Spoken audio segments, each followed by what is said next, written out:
श्राद्ध का महीना चल रहा है।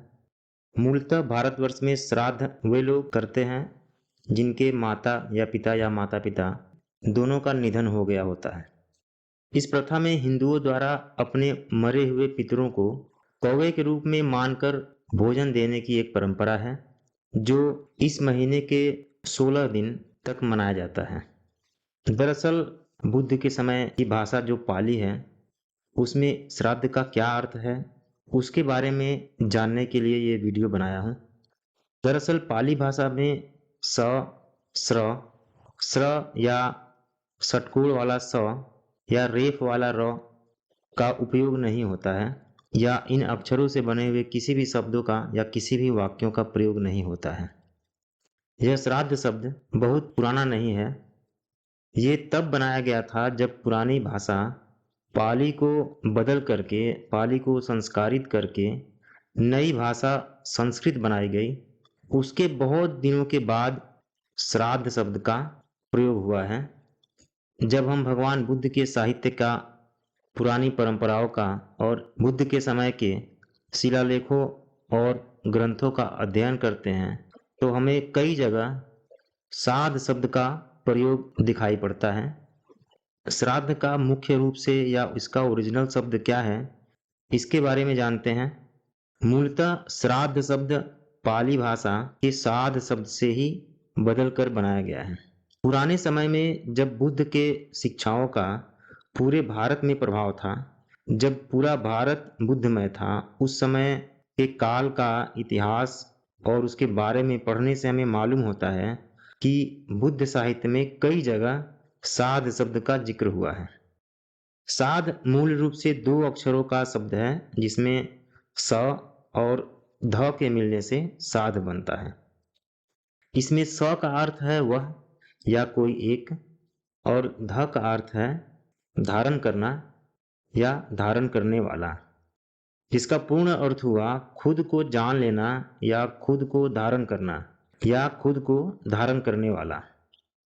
जिसे आध्यात्मिक रूप से ये कहा जाता है कि जिसने अपने आप को जान लिया है, या जिसने अपने आप को साध लिया है, या जिसने अपने आप के अंदर की बुराइयों को खत्म कर दिया है, वह परम ज्ञान को प्राप्त हो चुका है।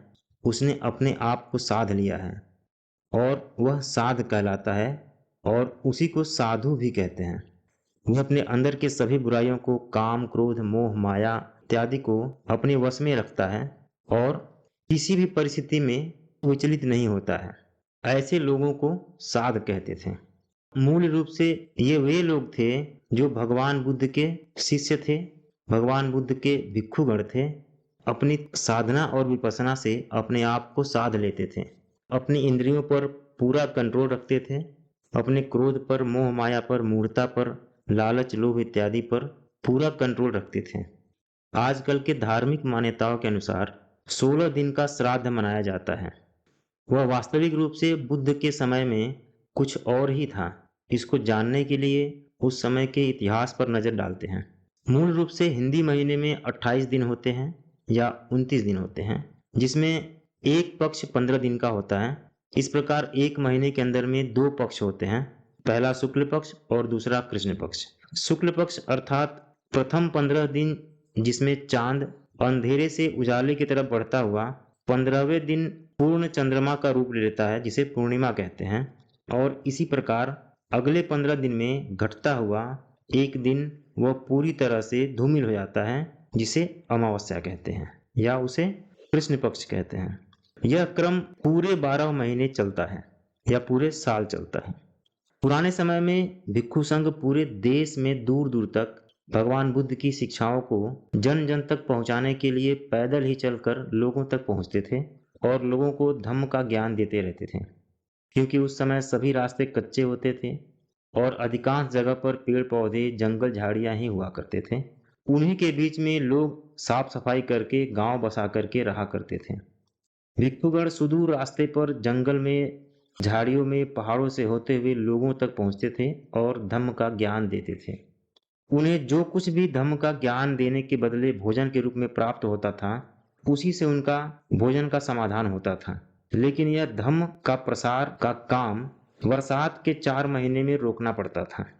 ऐसा होता था कि उस समय आषाढ़ महीने से लेकर के आश्विन मास तक यानी क्वार तक इन 4 महीने में जगह-जगह बारिश होती थी। कहीं बारिश, कहीं धूप, कहीं रास्ते खराब होते थे, कहीं रास्ते ही बह जाते थे। इस कारण भिक्षुओं को लोगों तक पहुंचने में परेशानी होती थी और सबसे बड़ी बात थी कि बारिश के मौसम में कीड़े-मकोड़ों, जीव-जंतुओं के प्रजनन का टाइम भी होता था। इसमें सबसे बड़ी समस्या होती थी कि भिक्षु पैदल चलते थे। डर होता था कि कोई कीड़ा-मकोड़ा, कोई जीव-जंतु उनके पैरों के नीचे दब के मर जाए। तो इस प्रकार इन सब समस्याओं से बचने के लिए भिक्षु संघ 4 महीनों तक किसी विहार में, किसी एकांत स्थान पर रह करके ध्यान साधना करते थे और सभी भिक्षुगण एक दूसरे के ज्ञान को साझा करते थे, विपස්සना करते थे और साधना करते थे। साथ-साथ अपने आप को जाँचते परखते थे कि कहीं बुद्ध की शिक्षाओं का गलत रूप से प्रचार तो नहीं हो रहा है, प्रसार तो नहीं हो रहा है, जो लोगों को अधर्म के मार्ग से बचने में सहायता करते थे।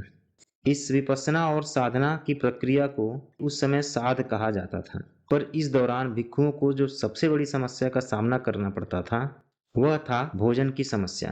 क्योंकि धम्म का ज्ञान देने के लिए वो गांव-गांव भ्रमण कर नहीं पाते, जिसकी वजह से भोजन की समस्या होती थी। परंतु इस कमी को उस समय के जो धार्मिक लोग हुआ करते थे, वो पूरा करते थे। वो आम जनता जो अपने-अपने घरों से पका हुआ भोजन ले जाकर उन भिक्षुओं तक पहुंचाने का काम करते थे, जो उनके आस-पास के विहारों में एकांत स्थान पे रहा करते थे। इस प्रकार कभी-कभी भिक्षुओं के पास पका हुआ भोजन की मात्रा अधिक हो जा रहा था और कभी-कभी कम हो जा रहा था। आप कहीं पर भी जाएंगे जहाँ बौद्ध विहार है, जहाँ भिक्षु संघ रहते हैं, वहाँ एक चीज आप सामान्य पाएंगे कि अधिकांश भिक्षु एकत्र रहते हैं और वह अपने भोजन को एक दूसरे से मिल बांट कर खाते हैं। यह भिक्षु संघ की बहुत बड़ी विशेषता है, जो उन्हें दर्शाता है कि भिक्षु कभी स्वाद के लिए भोजन नहीं करते हैं और इसीलिए वो सभी तरह के भोजन को मिलाकर खाते हैं, जिसे पिंडीपात, पिंडपात या पिंडा ग्रहण करना कहा जाता है। अब क्योंकि धार्मिक व्यक्ति भोजन दान करता था, इस भोजन दान की क्रिया को पिंडी दान या पिंड दान कहा जाता था। इसी प्रकार वह भोजन के रूप में भिक्षुओं को जो पिंडी या पिंड दान करता था, वह भिक्षु पिंडी पात के रूप में ग्रहण करते थे या भिक्षुओं द्वारा ग्रहण करने की प्रक्रिया को पिंडी पात कहा जाता था।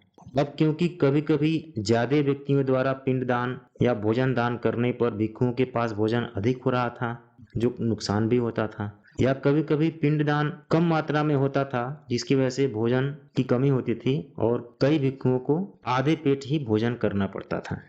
अतः इस समस्या के निपटारा के लिए भिक्षु संघ और धार्मिक लोगों ने मिलकर एक नियम बनाया कि प्रत्येक दिन निश्चित लोगों के द्वारा ही भोजन दान या पिंड दान किया जाएगा, जो पूरे 4 महीने तक चलेगा। लेकिन किस दिन कौन सा व्यक्ति दान करेगा, उसके निपटारा के लिए यह नियम बना कि जिस दिन जिस व्यक्ति के घर पे कोई बूढ़ा बुजुर्ग पुरुष या स्त्री की मृत्यु हुई होगी, वही लोग उस दिन अपने नजदीकी बुद्ध विहारों में भोजन दान, पिंड दान या पिंडी दान करेंगे। इस प्रकार भिक्षुओं को पिंडी दान करने की समस्या से निपटारा मिला और यह कार्यक्रम वर्षा काल के 4 महीने के दौरान होता था। क्योंकि भिक्षु लोग अपने साधना विपස්සना में लगे रहते थे, अपने को साधने में व्यस्त रहते थे, इसी कारण उस समय लोगों ने यह 4 महीना जो पिंडदान का महीना होता था, उसको साध का महीना या पिंडीपात का महीना या पिंडदान का महीना भी कहते थे। बाद में लोगों ने धम्म का मार्ग छोड़ दिया, अधर्म का रास्ता पकड़ लिया, बुद्ध के बताए हुए मार्ग पर चलना बंद कर दिया, तो धीरे धीरे धम्म भारत से खत्म होने लगा और बाद में आक्रमणकारियों और मनुवादी प्रवृत्ति के लोगों के प्रभाव के कारण पाली भाषा का जो बदलकर संस्कृत का रूप ले लिया और इसी साध को बदलकर लोगों ने श्राद्ध कर दिया। लोगों ने भी धीरे धीरे 4 महीने को घटाकर 15-16 दिन तक सीमित कर दिया और अपने अपने माता पिता की मृत्यु पर शोक व्यक्त करने के लिए, उनकी आत्मा के शांति के लिए चील कौओं को भोजन के रूप में पिंडीपात पिंडदान करने की प्रथा का आविष्कार कर दिया। इसमें पंडा पुरोहितों का फायदा होने लगा, क्योंकि यह पाखंड भी पंडा पुरोहितों के द्वारा ही बनाया गया था। इनमें उन लोगों की कमाई भी होने लगी और लोगों के मन मस्तिष्क पर एक खास वर्ग का कब्जा भी होने लगा। जो अपने अपने नए नए पाखंड से लोगों को धर्महीन बनाने का कार्य करने लगे। इसी प्रकार बुद्ध के धम्म की अनूठी परंपरा को पाखंड का रूप देकर श्राद्ध को श्राद्ध बना दिया गया। लोग श्राद्ध के रूप में चील कौओं को अपना पिता या माता मानकर उन्हें पिंडीपात या पिंडदान करते हैं।